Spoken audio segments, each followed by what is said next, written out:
Hello guys, welcome to my channel Mind Matter. Today our topic is angles.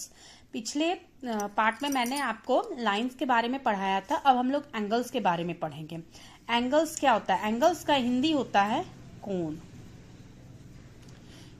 किसी भी दो line को जोड़ने के बाद एक कोना बनता है, उसी को हम लोग एंगल्स कहते हैं. फॉर एग्जाम्पल, वो line one line two line को जोड़ दिए, ये एक कोना बना, इसको हम लोग एंगल बोलेंगे.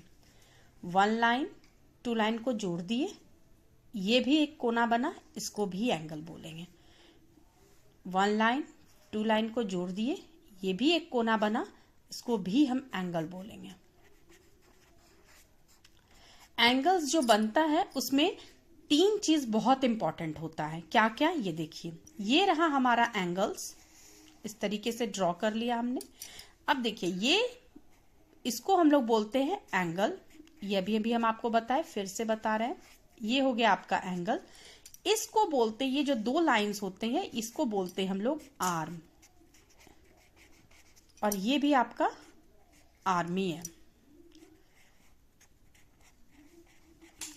ये होता है पॉइंट. ये पॉइंट इसलिए होता है, इसको सेंटर भी बोलते हैं, क्योंकि यहां पे आपके दोनों लाइंस जो हैं वो आपस में मिलते हैं.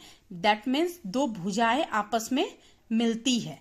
ये इसका नाम भी आप रख सकते हैं ओ, ए और बी. बीच में सेंटर है, इसका नाम आप कुछ भी लिख सकते हो. तो चलो हम लोग इसका नाम ओ रख देते हैं. ये जो कोना होता है ना, इस कोने को हम लोग बोलते हैं वर्टेक्स. यानी जो एक लाइन और ये दो लाइन, इसको हम लोग बोलेंगे आर्म्स. ये जो बीच में जो बना, इसको हम लोग बोलते हैं एंगल्स. और ये चूंकि यहां पे मिला, इसलिए इसको सेंटर या वर्टेक्स बोलते हैं. इसमें एंगल्स को रिप्रेजेंट किया जाता है इस तरीके से, ये. और एंगल्स में जो ये बीच में जो सेंटर रहता है, उसको लिखने का भी तरीका होता है. ऊपर में क्या है? ए, तो यहां पे ए लिख दिए. इसके बाद ये क्या है? ओ लिख दिए. इसके बाद क्या है? बी. यानी ये सेंटर का चीज हमेशा बीच में ही रहेगा. अब इसको हम लोग इस तरीके से लिख सकते हैं, एओबी करके. अब ये बीच वाला जो होता है, इसको एंगल भी बोलते हैं, और साथ में हम लोग इसको डिग्री भी बोलते हैं. डिग्री भी बोलते हैं. डिग्री क्या होता है? जो आप मेजरमेंट कीजिएगा जब इसको आप प्रोट्रैक्टर से, यानी कि चांद से, तो जिस पॉइंट पे ये आएगा वो उसका डिग्री हो जाता है. उस पॉइंट पे, वहां पे आपको उस चांद में ऐसे एक स्ट्रेट लाइन मिलता है, जिसके ऊपर चांद ऐसे बना होता है और नंबर्स ऊपर लिखे होते हैं. उसमें ये जहां पे आएगा, जिस पोजीशन पे ऐसे ये आएगा, ये स्ट्रेट है तो ये आपका 90 डिग्री होगा. ये इधर होगा, यहां पे होगा ऐसे करके, तो ये 60 डिग्री होगा. ये इधर ऐसे करके होगा तो ये 120 डिग्री होगा. ये आप प्रोट्रैक्टर से जब आप इसको नापिएगा तो फिर आपको ये दिखने लगेगा कि ये कौन से डिग्री पे आता है. ठीक है. रे जो होता है, यानी कि ये आपका जो आर्म्स है, इसको हम लोग रे भी बोलते हैं. इसके ऊपर जब भी हम लोग लिखेंगे नंबर्स में कि एंगल्स में इस एंगल में रे कौन सा है, तो लिखेंगे बी और ए. इसका डायग्राम क्या जाएगा? ये ऐसे जाएगा. इस मत से आपको समझना है बी और ए क्या है? रे है. और एंगल कौन सा है तो आप कैसे पहचानिएगा? सपोजिट बोलेंगे रे, बी ऐसे जाएगा और ए ऐसे जाएगा. फिर हम आपको बोलेंगे एंगल्स कौन सा है इसमें, तो आप बोलिएगा एंगल है इसमें ओ. ये है आपका एंगल. ठीक है. और या फिर वर्टेक्स. अब हम लोग एंगल्स के बारे में पढ़ लिए. अब नेम ऑफ एंगल्स. अब एंगल्स के भी नाम होते हैं. जिस जिस पोजीशन में वो रहते हैं, उन सारे पोजीशंस का एक नाम होता है. फॉर एग्जाम्पल्स, जब मान लीजिए सपोज आपके पास एक क्लॉक हो और ये क्लॉक कंप्लीट यहां से और यहां तक है, तो ये कंप्लीट होता है, ये ऐसे और ये ऐसे, ये पूरा कंप्लीट होता है. तो इस ऐसे एंगल को हम लोग 360 डिग्री एंगल के नाम से जानते हैं, या इसको हम लोग कंप्लीट एंगल भी बोलते हैं.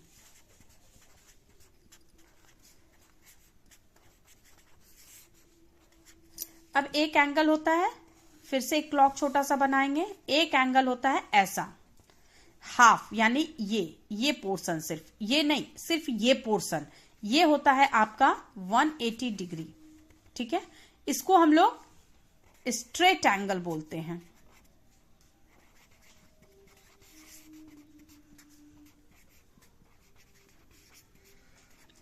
ये होता है 360 क्योंकि ये पूरा होता है, और ये होता है हाफ, इसलिए इसको हम लोग 180 डिग्री बोलते हैं या स्ट्रेट एंगल्स बोलते हैं। स्ट्रेट एंगल इसको इसलिए भी बोलते हैं क्योंकि ये एक स्ट्रेट लाइन यानी सीधी, जब आपके घड़ी में जब 6 बजता है ना, 6 o'clock, that is straight angle.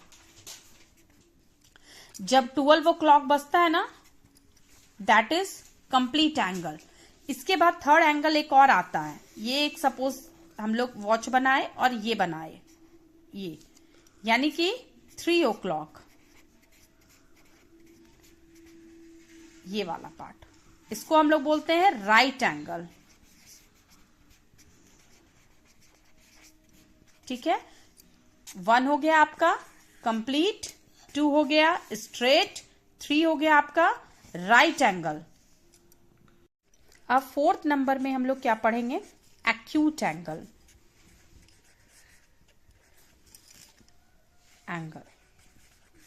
Acute angle क्या हो गया? एक्यूट एंगल का ही मतलब आप ए समझ लीजिए, ऐसा एंगल जो भी हो वो सब एक्यूट है, ये that is acute angle.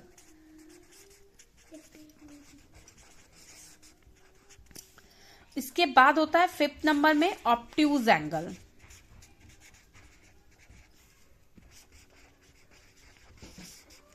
Obtuse angle का मतलब होता है ये आपका एक स्ट्रेट लाइन है, ये लाइन भी आपका ऐसे गया, बट इधर जो एंगल होता है 90 के बाद वाले एंगल को हम लोग, यानी ये वाला एंगल, नॉट दिस एंगल, 90 के बाद वाले एंगल को हम लोग ऑब्ट्यूज एंगल कहते हैं।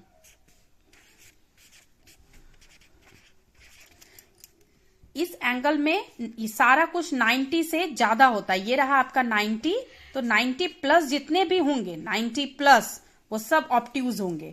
और इसमें क्या होता है 90 माइनस जितने एंगल होंगे वो सब एक्यूट होंगे, और ऑब्ट्यूज में 90 प्लस जितने भी एंगल होंगे वो ऑब्ट्यूज एंगल होंगे। अब हम लोग इसके डिफिनेशंस को पढ़ेंगे। देखिए, नेम्स ऑफ एंगल, कौन कौन से एंगल्स हैं? Complete angle, a full turn is called a complete angle, यानी कि पूरा जब घूम जाता है तो हम लोग इसको कंप्लीट एंगल बोलते हैं। Straight angle, 2 rays pointed in opposite directions along a straight line makes a straight angle। इसका मतलब है ये स्ट्रेट यानी अपोजिट लाइंस जो खड़े होते हैं, जो ये कॉर्नर और ये कॉर्नर जो अपोजिट में खड़ा है, that is called straight angles. Right angles, जब आपका मेजर हो 90 डिग्री यानी कि 3 o'clock जब आपके वॉच में बनता है, इसका मतलब होता है वो राइट एंगल है। अब है आपका acute angle. An acute angle measure less than a right angle is an acute angle. 90 degree से जितने भी कम होते हैं वो एक्यूट एंगल होते हैं। ए इज फॉर एक्यूट, जो ए को पढ़ लीजिए, ए ही आपका एक्यूट है, ए फॉर एक्यूट होता है और ए ही आपका एक्यूट एंगल है। ये 90 डिग्री से हमेशा कम होगा। और ऑब्ट्यूज क्या है? An angle that is greater than a right angle but less than straight angle is called obtuse angle. यानी कि ये एंगल जो है हमेशा 90 प्लस होता है बट 180 से लेस होता है, इसको हम लोग क्या बोलते हैं? ऑब्ट्यूज एंगल बोलते हैं। I hope you all understand. Please like, share and subscribe.